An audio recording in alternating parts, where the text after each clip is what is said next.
Hello, and welcome to the Leisurely Learning Texthelp PDF Reader series. In this series, we will go over in depth how to use the various parts of the Texthelp PDF Reader to best support your students. In this video, we will be looking at all the tools and how to mark up the PDF. Let's get started. So here we have a PDF. Opened in Texthelp PDF Reader, and here is our toolbar. So we're going to start from left to right. The first button here is Click to Speak. Now, when you turn on Click to Speak, you'll notice that the rest of the buttons gray out.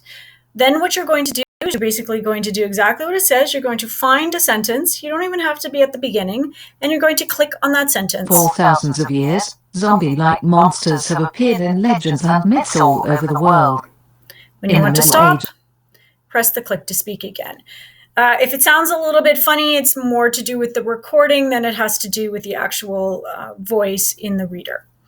The next set of buttons, I love these next set of buttons. So we have the dictionary, which gives us a written definition. Noun. A scary creature that people, especially children, imagine to be real. There is a monster under my bed.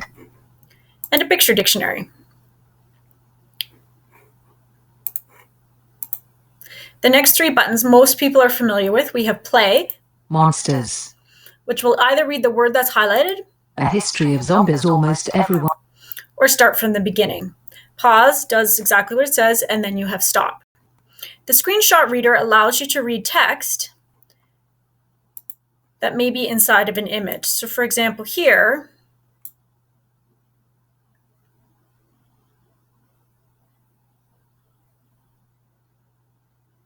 education.com. If you need to re-listen to it, you can press the play button again, or to get rid of the box, you hit the X. The next button is the translate button. So again, if I go and I pick a word and I press translate, it gives me that word in another language. Next, we have the highlighters. So the highlighters typically don't show up here, but the highlighter button was turned on there. We have 4 different colors, an eraser. So I'm just going to go through and I'm going to highlight some important information.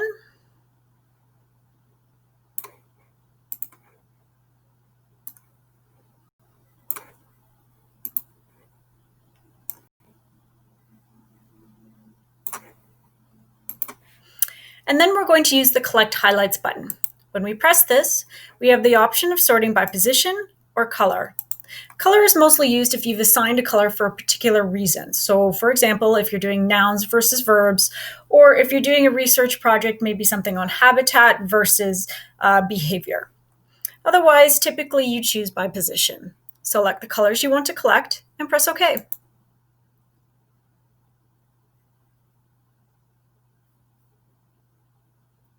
This opens a new document for you with the information you've highlighted inside. The document contains a link to where the information came from, so you can always go back. One piece to note here is that anytime you do a highlight like this, it will come up as PDF highlights, so it is best to go in and title it right away. Otherwise, you're going to end up with a lot of PDF highlights. When I want to erase highlights, I simply select what I want to erase and press the Clear Highlight button. The next button we're going to use is going to be the vocabulary button. So I use the vocabulary button a lot when I'm dealing with words. When I'm presenting my students with something that is going to have a lot of new vocabulary. So I can go through and I can select individual words that I think they may not know. And I come up and I press the vocabulary button.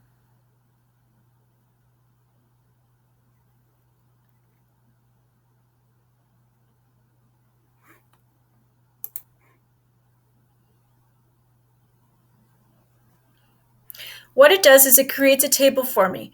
The table contains the word, the definition from the dictionary, as well as any symbols associated with that definition. What I like best about this is that I can give this to my students ahead of time. We can go through, read the definition, look at the symbol, and then in the notes section, they can write their own definition of what that word means. Again, it will come up as vocabulary list untitled, so you probably want to go in and change that.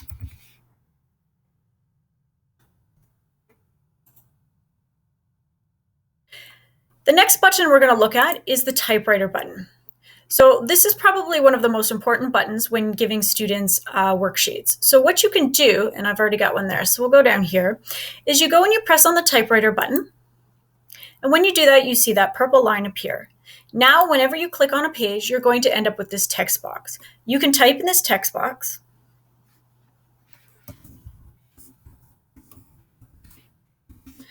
Okay, and it types for you. You have your prediction button here.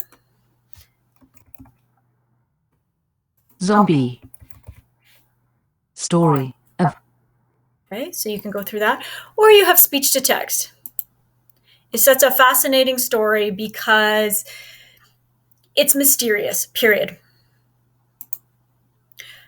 So you will notice that there is a bit of delay between when you speak and when the words come up in the actual box. And sometimes the words may not come up until you actually turn the talk and type off.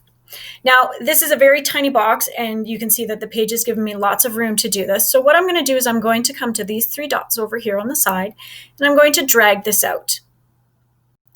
And I kind of want it to start a little bit further to the left, so I'm going to come up to the directional arrow to move it to where I want it to go.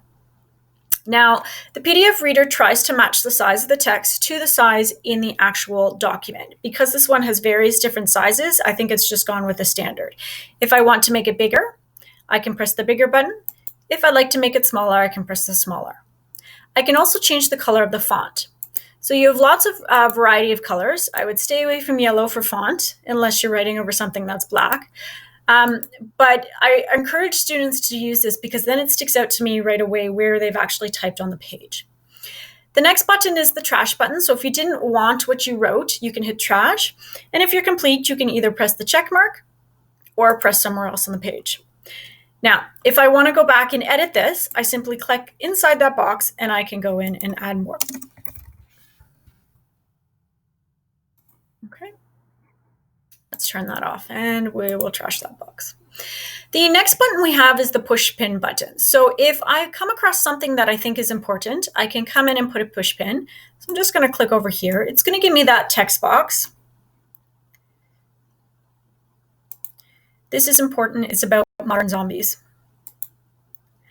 I can put in my text, and when I'm done and I hit that check mark, though, you'll notice that it doesn't actually leave the text box on the page. It just leaves a Pushpin. And that's great because then it's kind of like a reminder that I need to look in this area, but it's not taking up space on the page.